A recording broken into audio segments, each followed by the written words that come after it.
Hi friends, പുതിയൊരു വീഡിയോയിലേക്ക് എല്ലാവർക്കും സ്വാഗതം.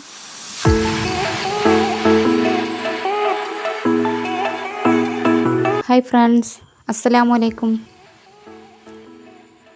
എൻ്റെ സ്നേഹസാഗരം എന്ന കഥയ്ക്ക് നിങ്ങൾ തന്ന സപ്പോർട്ടാണ് വീണ്ടും മറ്റൊരു കഥയുമായി എന്നെ നിങ്ങളെ മുന്നിലെത്തിച്ചത്. ഇതൊരു തുടർക്കഥയാണ്. ഇതിൻ്റെ പേര് അജ്വ. ഈ പേര് കേൾക്കുമ്പോൾ ചിലർക്കൊക്കെ എന്നോട് ചെറിയൊരു പരാതിയും പരിഭവമൊക്കെ ഉണ്ടാവും. കാരണം മറ്റൊന്നുമല്ല, ഇതിനൊരുപാട് വായനക്കാരുണ്ടായിരുന്നു. നല്ല രീതിയിൽ അവരെന്നെ സപ്പോർട്ട് ചെയ്തിട്ടുണ്ടായിരുന്നു. പക്ഷേ എനിക്കിത് കംപ്ലീറ്റ് ചെയ്യാൻ കഴിഞ്ഞില്ല. എഴുതണം എന്ന് ഒരുപാട് ആഗ്രഹം ഉണ്ടായിട്ടും എന്തോ എഴുതാൻ കഴിഞ്ഞില്ല. 13 പാർട്ട് വരെയാണ് ഞാൻ എഴുതി വെച്ചത്.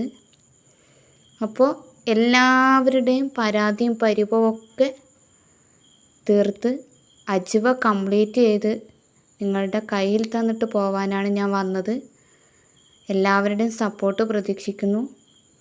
അതുപോലെ എൻ്റെ ചാനൽ ആദ്യമായിട്ട് കാണുകയാണെങ്കിൽ ചാനലൊന്ന് സബ്സ്ക്രൈബ് ചെയ്യണം.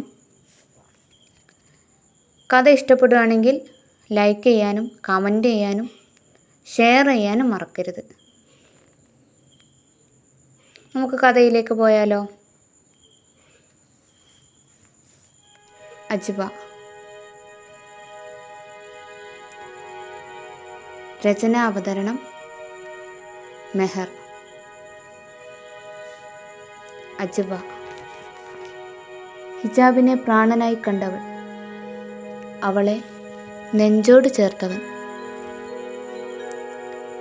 നിർത്താതെയുള്ള ഹോണടിയാണ്. ഹോണടി കൂടിയപ്പോഴാണ് എനിക്ക് സ്ഥലകാല ബോധം വന്നത്. അല്ലാ, ഞാനിതെന്താ ചെയ്യുന്നത്? നടു റോട്ടിൽ ബോധമില്ലാതെ വായിൽ നോക്കിയിരിക്കുകയോ? പിന്നെ തിരിഞ്ഞു മറിഞ്ഞു നോക്കിയില്ല. കാർ സ്റ്റാർട്ട് ചെയ്ത് കത്തിച്ചു വിട്ടു. ഓഫീസിൻ്റെ മുന്നിലെത്തിയിട്ടേ നിർത്തിയുള്ളൂ. ആകെ നാണക്കേടായി. സിഗ്നൽ മാറിയപ്പോൾ കാർ നിർത്തിയതാണ്. അപ്പോഴാണ് ഒരു കൂട്ടം ഹിജാബ് ധരിച്ച പെൺകുട്ടികൾ പോകുന്നത് കണ്ടത്. പിന്നെ ഞാൻ ആ സുറുമയിട്ട കണ്ണുകളെ തിരയുകയായിരുന്നു. ഒരിക്കലും കാണില്ലെന്നറിഞ്ഞിട്ടും ഞാനെന്താ ഇങ്ങനെ? ഓരോന്നാലോചിച്ച് കാർ പാർക്ക് ചെയ്ത് ഓഫീസിലേക്ക് കയറുമ്പോഴതാ കൂടെ ജോലി ചെയ്യുന്ന ആയിഷ എന്നെ തന്നെ നോക്കി ചിരിക്കുന്നു. അവളെ ചിരി കണ്ടാലറിയാം എന്തോ പന്തികേടുണ്ടെന്ന്. ഈ വെള്ളപ്പിശാച് എന്തിനാവോ ഇളിക്കുന്നത്? അവക്ക് മുഖം കൊടുക്കാതെ ഞാൻ വേഗം ക്യാബിനിൽ പോയിരുന്നു. അപ്പോഴാണ് അവളെ ചിരിയും വർത്തമാനം കേട്ടത്. ഡി അഞ്ജു, ഞാൻ ഇന്ന് വരുമ്പോൾ ഒരാൾ നടു റോട്ടിൽ വായിൽ നോക്കി നിൽക്കുന്നതാ കണ്ടത്. വായിൽ നോക്കി നിൽക്കാനോ? ആര്? അതും ഫുൾ മൂടിക്കെട്ടി നടക്കുന്ന പെൺകുട്ടികളെ. അതിലെന്ത് കാണാനെന്ന് ആർക്കറിയാം? ഇങ്ങനെയൊക്കെ എന്താ ഈ ഹിജാബിനോട് ഇത്ര പ്രേമം? ആരേലും കൈവിഷം കൊടുത്തതാണോ? എല്ലാം കേട്ട് അഞ്ജു എന്നെ നോക്കി ചിരിക്കുന്നുണ്ട്. ഞാനൊന്നും കേൾക്കാത്ത മട്ടിൽ എൻ്റെ ലാപ്പവും തുറന്ന് കുത്തിക്കൊണ്ടിരുന്നു. അതിനോടൊന്നും മറുപടി പറയാൻ എനിക്ക് കഴിയില്ല. ശരിയാണ്, എനിക്ക് ഹിജാബിനോട് വല്ലാത്ത മുഹബത്താണ്. അതുകൊണ്ട് തന്നെയാ ഞാൻ എഴുതുന്ന കഥയിലെ നായികമാരെല്ലാം ഹിജാബികളാവുന്നത്. കാരണം അതെൻ്റെ അജ്വ പ്രാണനായി കണ്ട വസ്ത്രമാണ്. അവളെക്കുറിച്ച് ചിന്തിച്ചപ്പോൾ തന്നെ കണ്ണു നിറഞ്ഞു. ഒരു നെടുവീർപ്പോടെ ഞാൻ കണ്ണുകളടച്ച് ചെയറിൽ ചാരിയിരുന്നു. മനസ്സിൽ മിന്നിമറിഞ്ഞ 2 വർഷം മുൻപുള്ള ആ ഒരു ദിവസത്തിലേക്ക്, ഓർക്കാപ്പുറത്ത് തന്നിലേക്ക് വന്ന ആ ദുരന്തത്തിലേക്ക് ചിന്തകൾ കാടുകയറുമ്പോഴാണ് തൻ്റെ ക്യാബിൻ്റെ ഡോറിൽ ആരോ മുട്ടുന്നത് കേട്ടത്. നോക്കുമ്പോഴേക്കും വാതിൽ തുറന്ന് ആൾ അകത്ത് കയറി.